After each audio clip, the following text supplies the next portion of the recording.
Iceland is my 64th country on a motorcycle and the first one post-pandemic. In the first episode, you saw me explore the airport city of Keflavik and go hunting for a live volcano. This episode is the last 3 hours of the same day in the capital city of Reykjavik.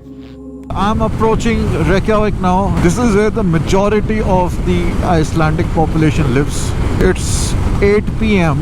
and the sun is way up. I had to wear a balaclava, so you might feel that my voice is muffled, but I can't tell you how cold it is right now. Sun right now feels like as if it's 3 or 4 p.m. What is this? I think it's a museum. And what are these gentlemen doing here? Hello. How's it going?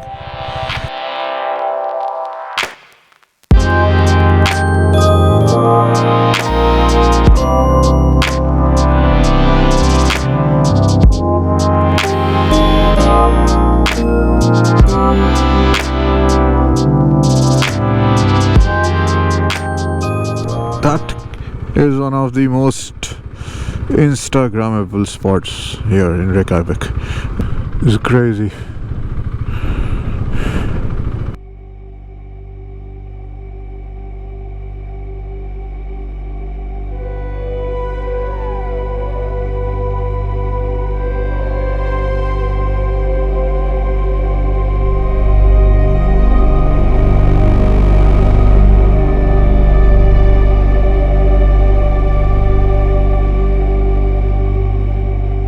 It's 8:30 almost and it's bright as ever, and that is good for a motorcyclist and a photographer. So I really don't like big cities, you know. I mean, when you're on a road trip, I think it's just a little bit of an harassment to ride in big cities with all the traffic. But this city is a little different. It hasn't got that kind of a rush hour or traffic, stuff like that. Most of them are tourists here. Many of them, let me put it that way.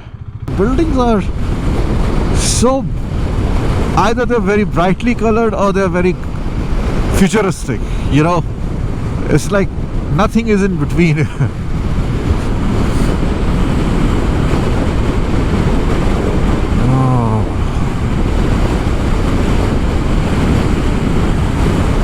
This is magnificent.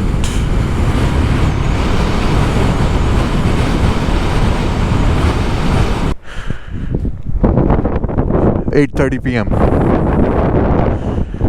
Oh, look at this lighthouse. I think it functions, but I don't think it's required in summer because the sun never sets. It's called the Hogty House, if I'm pronouncing it correctly, and this is basically the Reykjavik business district, and this house is of extremely historical significance because it was here where the Cold War ended effectively in 1986 when Mikhail Gorbachev and Ronald Reagan, the two presidents, I think, they met and they ended Cold War over here. So Iceland seemed to be a good place, like middle of the world, and of course a neutral country in that sense because it did not participate in any wars. So that's why here they sat and they signed that okay, now we are ending the Cold War. Whether it did really end or not, that is another story, but I think if the Cold War didn't end, I wouldn't be riding this motorcycle. You never know the repercussions, right? Alright, okay. This is apparently the shopping district here in Reykjavik. And it's 9:45 p.m. The sun will set at 10:30 and will rise at 4:44 a.m. So actually now it's slowly becoming winter. So that is a sculpture called the Dream Ship, and really looks out of the world. It's not a Viking ship which usually people think.